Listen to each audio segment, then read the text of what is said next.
নমস্কাৰ বন্ধু-বান্ধৱীসকল বলক আজি নতুন ভিডিঅ'লৈ আৰম্ভ কৰোঁ। আজি হৈছে 26 জানুৱাৰী গণতন্ত্ৰ দিৱস। সংবিধানৰ প্ৰৱৰ্তনৰ স্মৃতিত 26 জানুৱাৰী তাৰিখটো আমি দিৱস হিচাপে উদযাপন কৰি অহা হৈছে। অন্য বছৰৰ দৰে এই বছৰ যদিও উদযাপন কৰা হ'ব, কিন্তু কিছুমান বাধা বিঘিনিৰ মাজেৰে পালন কৰা হ'ব, কিয়নো কৰোনাৰ তৃতীয় পৰ্যায় আৰু অমিক্ৰন ভাইৰাছ বৃদ্ধি হোৱাৰ বাবে অলপমান বাধাৰ মাজেৰে পালন কৰা হ'ব।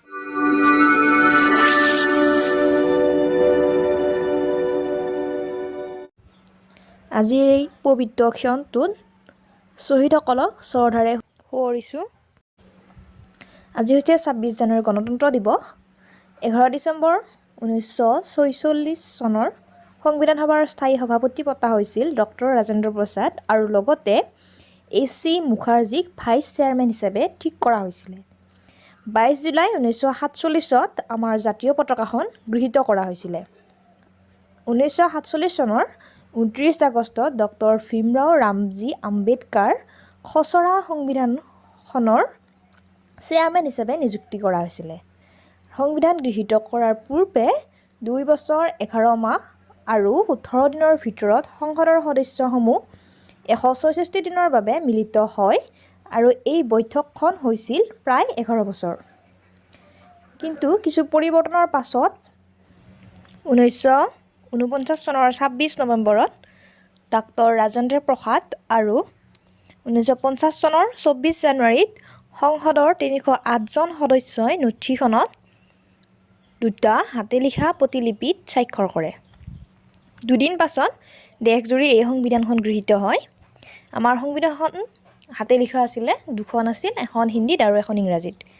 এই সংবিধানত চৰকাৰৰ গঠন, কাৰ্যপদ্ধতি, ক্ষমতা আৰু কৰ্তব্য নিৰ্ধাৰণ, লগতে মৌলিক অধিকাৰ আৰু ৰাষ্ট্ৰ পৰিচালনাৰ বাবে নিৰ্দেশনামূলক নীতি আৰু নাগৰিকসকলৰ কৰ্তব্য নিৰ্ধাৰণ কৰা হৈছিল। 1949 চনৰ 26 নৱেম্বৰত গণপৰিষদত গৃহীত হোৱাৰ পাছত 1950 চনৰ 26 জানুৱাৰীত অৰ্থাৎ আজিৰ দিনটোত এই সংবিধানখন কাৰ্যকাৰী কৰা হৈছিল আৰু সেইকাৰণে আজিৰ দিনটোত আমাৰ জনসাধাৰণে গণতন্ত্ৰ দিৱস হিচাপে উদযাপন কৰা হৈছিল। ভাৰতীয় সংবিধান হৈছে বিশ্বৰ দীৰ্ঘতম লিখিত সংবিধান। এই সংবিধানখনত মুঠ 24টা অংশ, 448টা ধাৰা, 12টা তফচিল আৰু 113টা সংশোধনী আছে।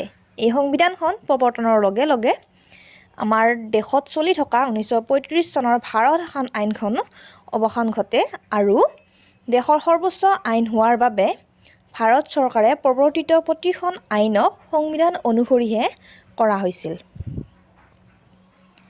নাগৰিকসকলৰ বাবে এই সংবিধানখনত সমতা, ন্যায়, স্বাধীনতা আৰু জাতীয় সংহতি ৰক্ষাৰ বাবে নাগৰিকসকলৰ পৰস্পৰৰ মাজত ভাতৃত্ববোধ, সমাজতান্ত্ৰিক ধৰ্ম নিৰপেক্ষতা আৰু গণতান্ত্ৰিক প্ৰজাতন্ত্ৰ ৰূপে ঘোষণা কৰা হৈছিল।